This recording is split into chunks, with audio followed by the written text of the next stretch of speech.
The Rebbe starts off the Sicha by saying that the days of the Geula of Yud Beis Yud Gimel Tamuz of the year Tafresh Pezayin, when the Rebbe the Rebbe my father-in-law, that means the Frierdiker Rebbe was freed from prison, fell out on Tuesday and Wednesday of Parshas Pinchos.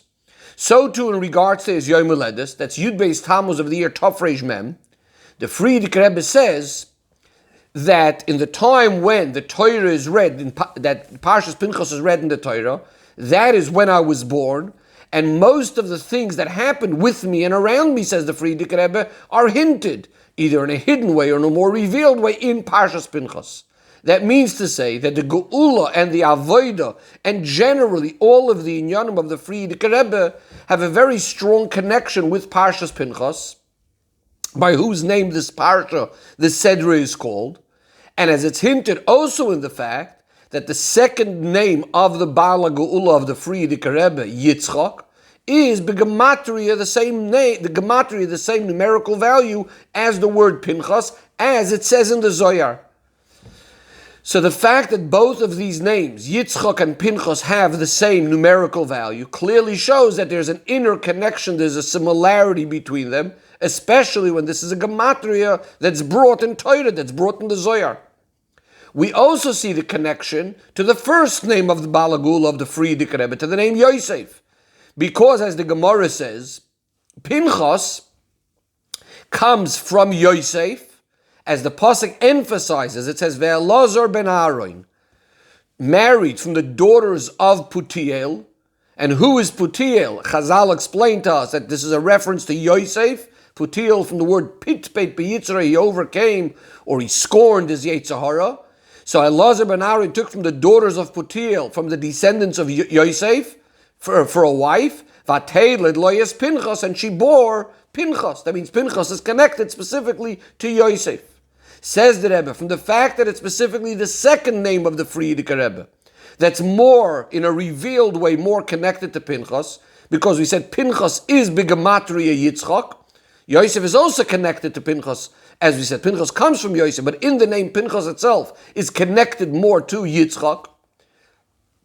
Whereas the first name Yosef is more concealed, because in the name Pinchas itself, that's not hinted.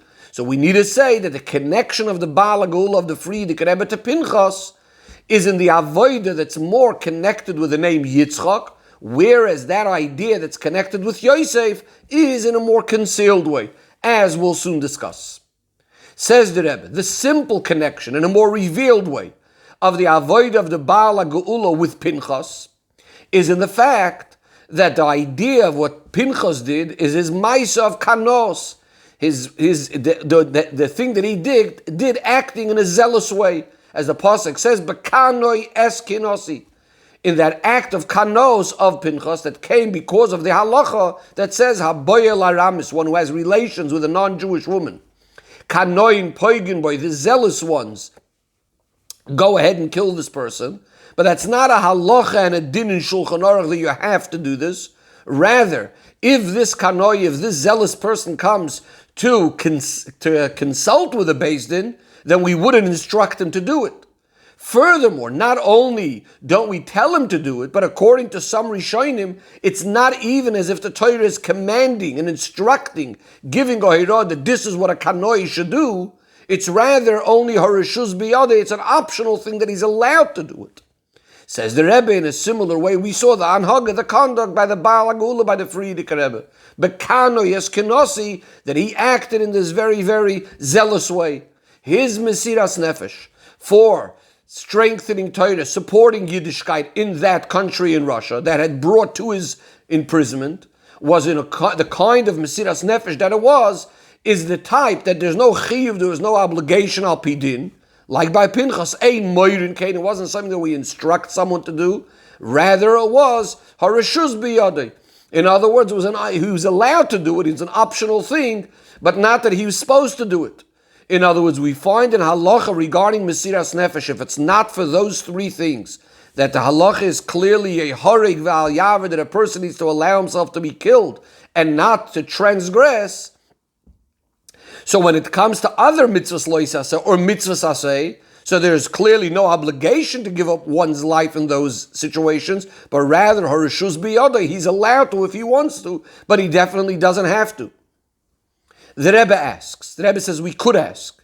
The comparison that we just said to the story of Pinchos seems to be mainly really to the story that's mentioned in the end of Parshas Balak. That's where we find the story, the avodah of Pinchos, this particular act that he went ahead and acted in this kanozdik way.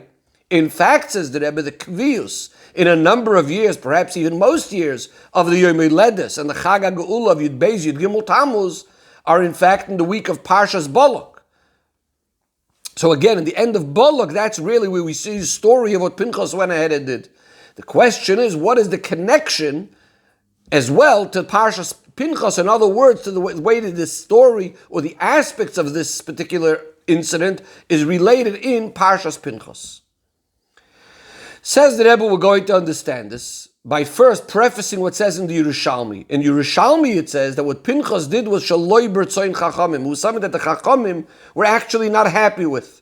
In fact, they wanted to excommunicate him, if not for the Ruach HaKodesh, for the divine spirit, suddenly jumping out and saying, in other words, a voice came, Hashem said,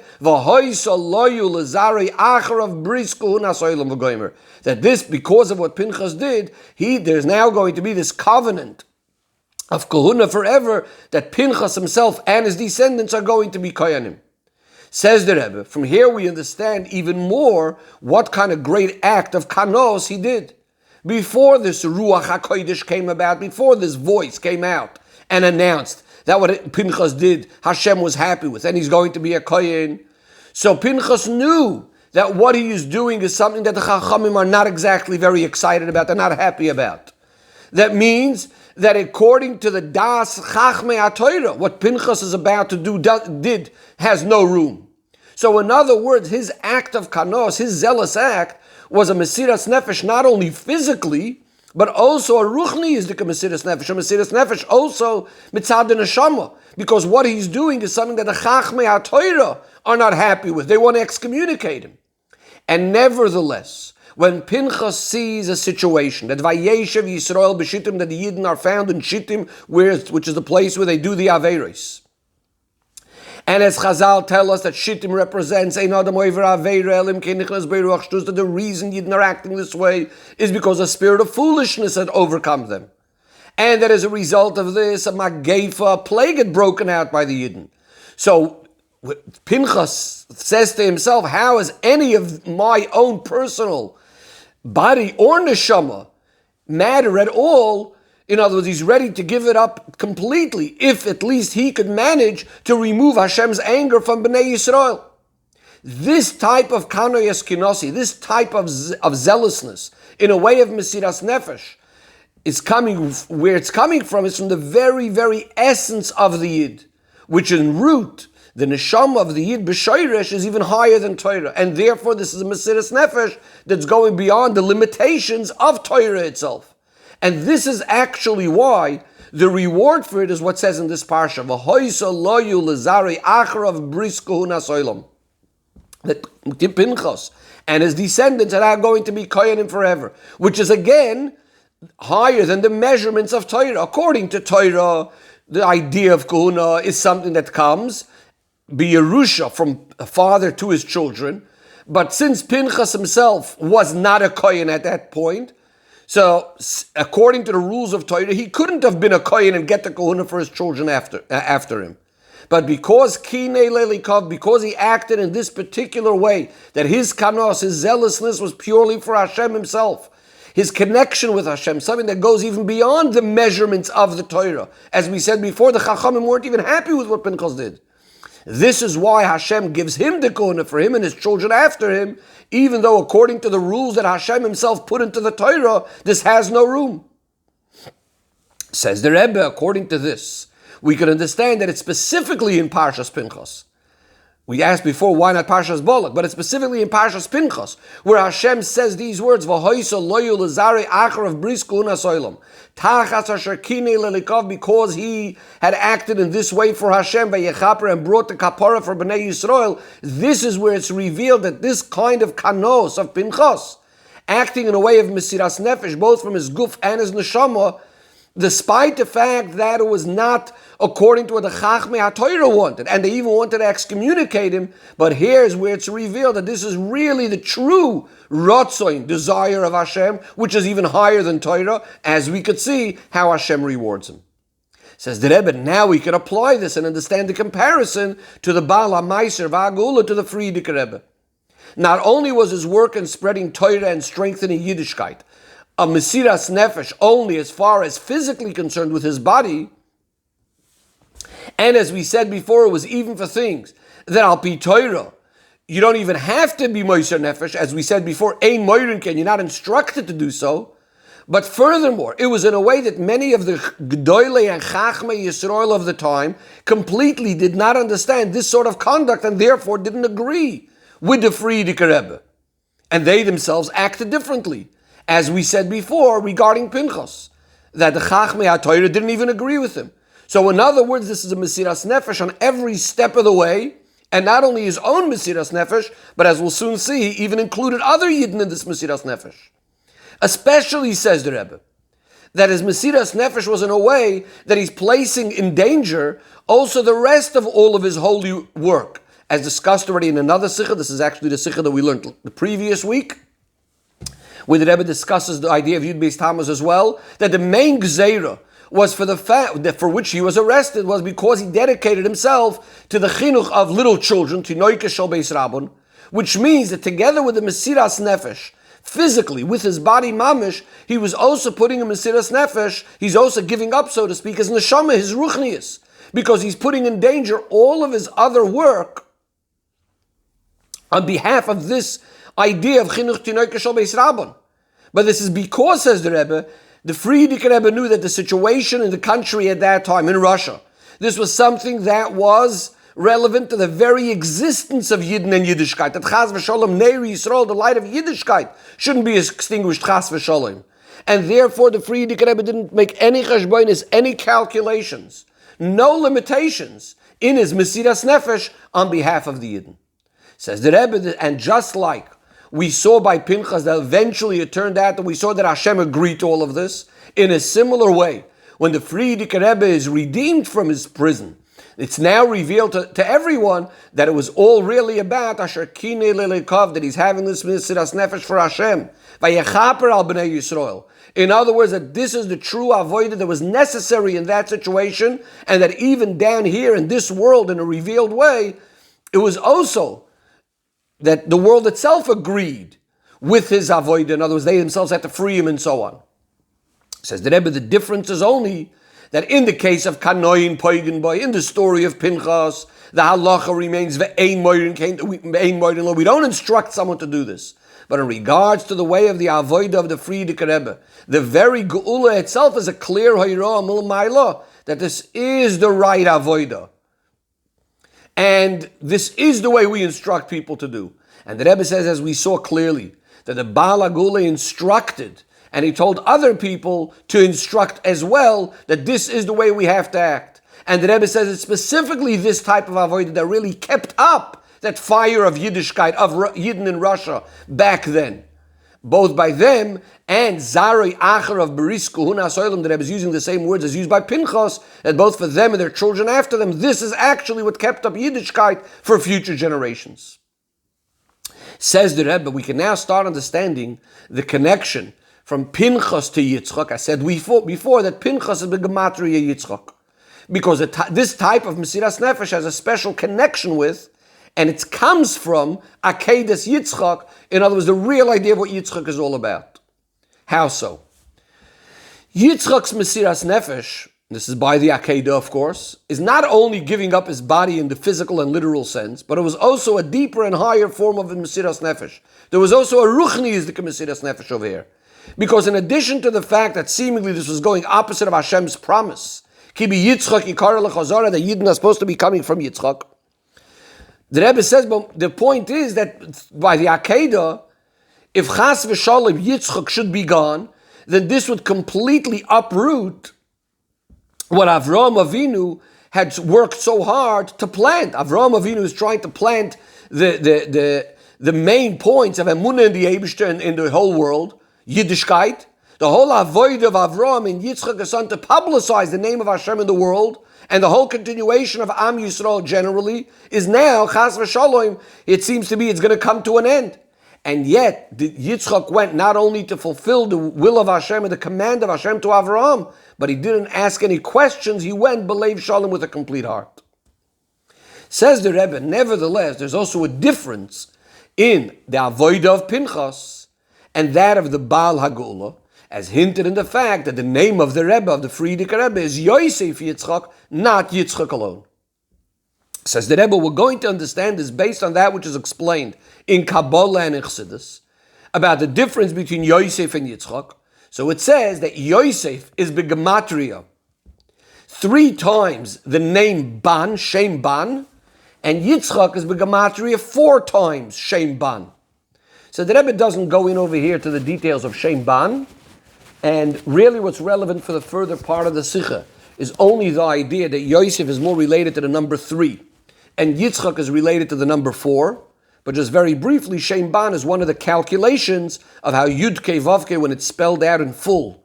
And you spell out the Yud, Yud Vav Daled, etc. So in one of the ways how it can be spelled, Yud Kei Vav Kei fully spelled out would equal 52. It's called Shem Ban. So what the Rebbe is bringing from Kabbalah is that it says that Yosef equals 3 times Shem Ban, 3 times 52. And Yitzchak equals 4 times Shem Ban, 4 times 52. But again, the main point is going to be about the numbers 3 and 4 for the continuation of the Sicha. The Rebbe says in simple words, the difference between these two ideas of Yosef and Yitzchak, 3 and 4, we're going to understand it based on what the Gemara says. The Gemara says regarding Gimel and Dalet, which is 3 and 4, of course. Gimel and Dalet says that the Gemara, Gimel is Goimel, Dalet is Dalim, Goimel Dalim. In other words, Gimel is hinting to the idea of the Goimel, the one that's doing the Chesed, and Dalim is the idea of Dal is the poor person, the one that's the recipient, the one that's getting the Chesed. So Gimel is the Mashpia, the one that's giving, and Dalit is the one that's receiving. The explanation, says the Rebbe, the difference between the giving of the tzedakah, the goimel, the gimel, the one that's giving, and the one that's receiving, b'poil, the Dalit, is that the gimel, the goimel, that's all about the preparation for the final act. In other words, the goimel is, he's giving, but where is the actual act? As the Rebbe says over here, the fact that in this case the poor person is actually able to live and to survive and to eat, etc., that happens by the Dalid. That's where there's the Ma'aseh B'Poel. The tzedakah is the Ma'aseh B'Poel. So the goimel, the person giving, that's sort of the preparation for the act. But the Dalid, that's the person receiving. Now he actually has the food and he can actually eat and so on and so forth. That's considered the Ma'aseh B'Poel. Says the Rebbe. With this we're going to understand, in regards to every single type of hashpah, that Gimel generally is representing the hachana to the hashpah. In other words, all the things that go in order to be able to give something, in order to be able to have the bottom line.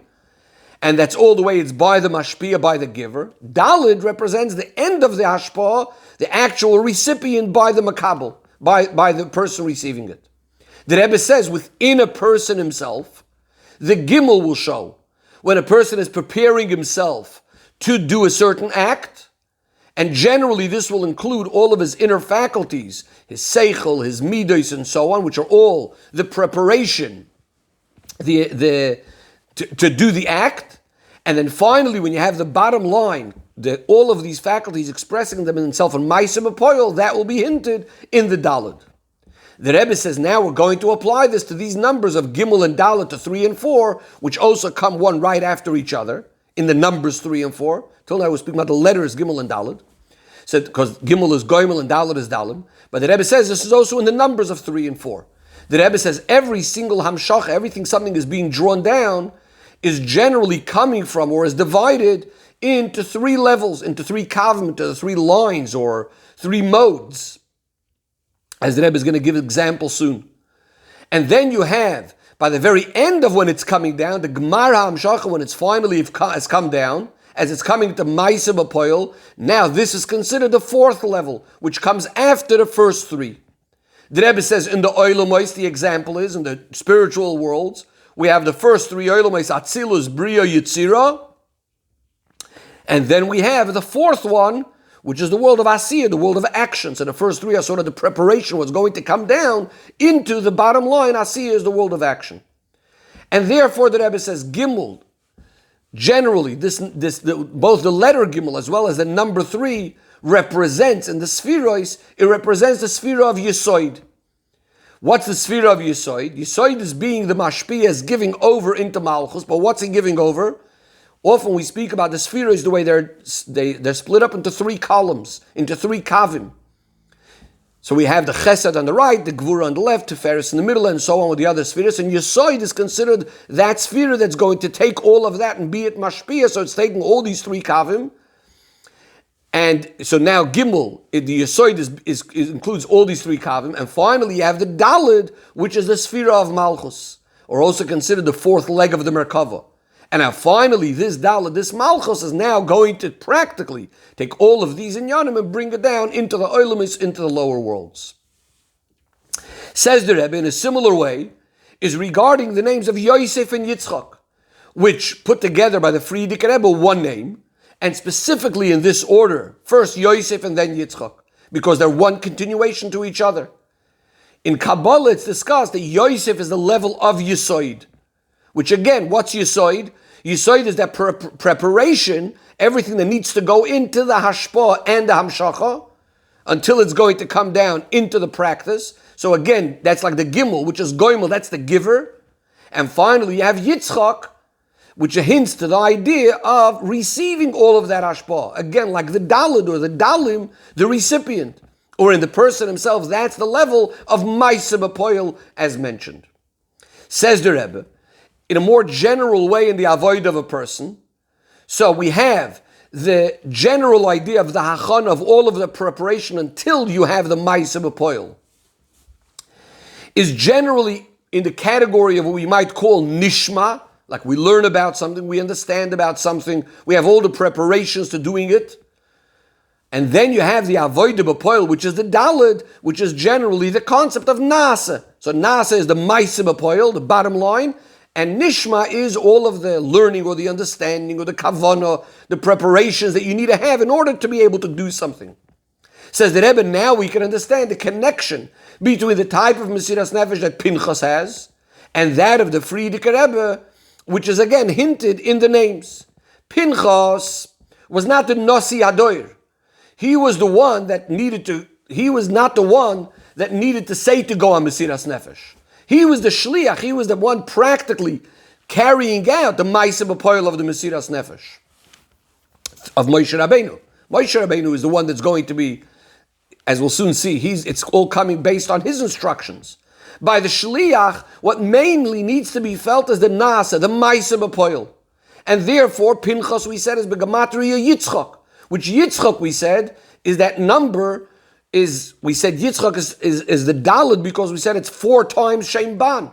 In other words, it's not so much about the preparations to the action, it's not so much the Nishma aspect, because in fact, says the Rebbe, sometimes you start getting into all the other details that could actually confuse the Maaseh B'Poel should be done properly. So the Shliach himself, the one carrying it out, just has to do Maaseh B'Poel. But, says the Rebbe, we have a concept that Soif Maaseh B'Machshava Tchila. The action, and the end of the action, really reaches even higher than the greatest thoughts. In other words, the bottom line action reaches to the Tchila, to the beginning of everything, even higher than the Machshava. And this is why Pinchos, with his Mesiras Nefesh, that went higher than all the Hagbolos of the Torah, as we said before, he was the one that managed this idea of Kinei Leloikov, and Bekanoyes Kinosi. In other words, he reached to those in Yonim, as we said before, which is even, in a certain sense, higher than Torah. We said Torah, according to Torah, there were certain limitations, but he is reaching even higher than that. But, at the same time, Pinchas had the preparation for the preparation for that action, which is the Nishma. Where is Pinchas getting that from? That he's getting from the Nasi Ador, from Moshe Rabbeinu. In other words, The Rebbe says it's hinted. When Pinchos said to Moshe Rabbeinu, "Mikublani mimcha," I got this from you. This idea that kanoin poigen boy. In other words, the actual concept that there is such a thing. This itself, Pinchos got from Moshe Rabbeinu. But then, this whole nishma aspect, this whole intellectual aspect, if you will, that's involved in this is all concealed by Pinchos. What's mainly revealed by him right now is only carrying out the shlichus b'poil. As he was told, Kraina de Igrata Iyuleva Pravanka, the one that reads the letter, the one who says the message, should go ahead and actually carry it out. So by Pinchos, the main thing is just the action itself. But by the Nasi Adoir, Hanosi Uakoil, he has to have both in Yonim B'Shleimus. He has to have the Nasa, the action B'Shleimus, but he also has to have the Nishma, in other words, all the preparation, the understanding that goes in behind it, the previous koiches that go into it. And that's why it's hinted in his name, or it's emphasized in his name, that the Frierdiker Rebbe has both names, Yosef and Yitzchak. In other words, he has both the Hachana and the Hamshacha, the Nishma aspect, the Yosef aspect, that Gimel we said before, the Yosef is a Gematria with 3 times, Shem Ban. In other words, it's more about the preparations for whatever has to go into it, all the thought that has to go into it, but also the Kabbalah Sashpa, the union of Nasa, also the idea of Yitzchak. And the Rebbe says we see clearly both of these things practically by the Frierdiker Rebbe, the Baal HaGula V'Asimcha. On the one hand, we see there's the Mesiras Nefesh that he has for spreading Torah and Yiddishkeit amongst all types of Yidden, both children and adults.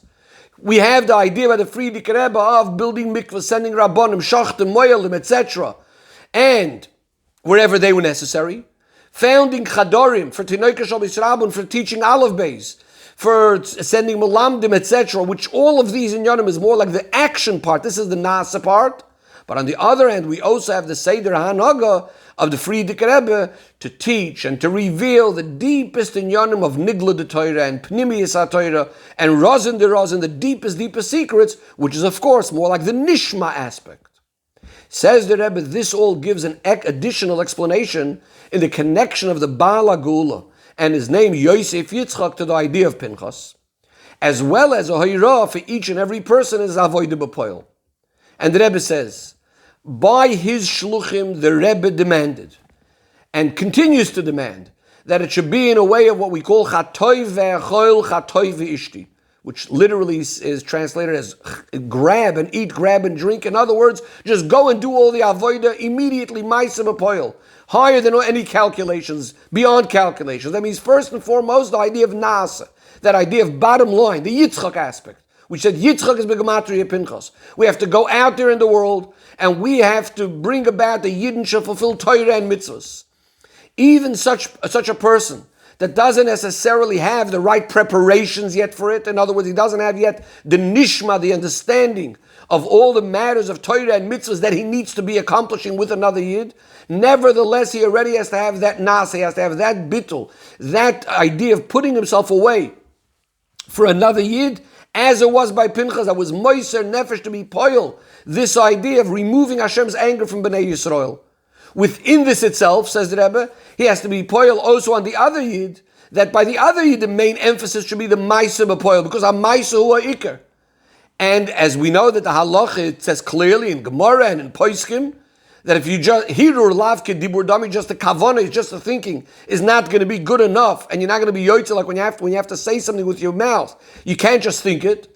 So, for example, if you said Kriya Shema only in your mind and in your heart, with all of your kavana, you weren't yoytze dechivasi, and you need to go ahead and read it again. On the other hand, if you verbalize the words, even if possibly the kavana was not 100%, you're going to be yoytze. Especially, says the Rebbe, when we find ourselves in the time of the very end of the Golus, and the end of the period that's called Ikvus of the Mashiach. Says the Rebbe, there's no time to wait until you'll be able to be poiled by yourself also this nishma idea, the full understanding and so on. Because Mashiach is about to come and we need to utilize every single moment for the avoid of Mesiras Nefesh, the Nasa aspect. But says the Rebbe furthermore, since you're doing it with the shlichus of the Nasi Adoir, and therefore, within the avodah, there is the idea of nishma. In other words, you have the idea of Yosef, just like Pinchos, who said, "Mikublani mimcha," I got this from you, Moshe Rabbeinu. So since Moshe Rabbeinu has it, this extends to Pinchos as well. And therefore, says the Rebbe, when you're poiled this idea of nasa by another yid, so you have the nishma yourself from the nasi adoir, and now you're bringing this idea that the other yid also benefits from this nishma. The Rebbe says this concept, that really even in the recipient, he's also benefiting from that nishma, is hinted also in the fact that we say that Yitzchak is begamatria four times Shem Ban. And again, what is the idea of number 4? So it's not only the fourth, but it also means that it contains all 4. It's not, and therefore the fourth means it also contains all the other 3. So it's not only the Maisa B'Poil, the Nasa, it also contains the Nishma aspect. And the Rebbe concludes and says that through this avodah we're zoicha. There will be revealed Pinchos hu Elio, the one who is mevaser the geula, and his avodah is connected specifically with the idea of nasa, of a heishiv leivavis al bonim leivanim al avoisim, bringing back all the yidden, the hearts of the fathers to the children to the parents. And this geula as well, which is considered the 4th geula, is connected with the number 4, the arba l'shoynes geula of la'asid lavoi, where it says that there's going to be these 4 cups of punishment that the Eibishter is going to give to the Ummos Ha'olam, and corresponding to them, the Eibishter is going to give the Yidden 4 cups of Nechama, and all of this, B'karev Mamash.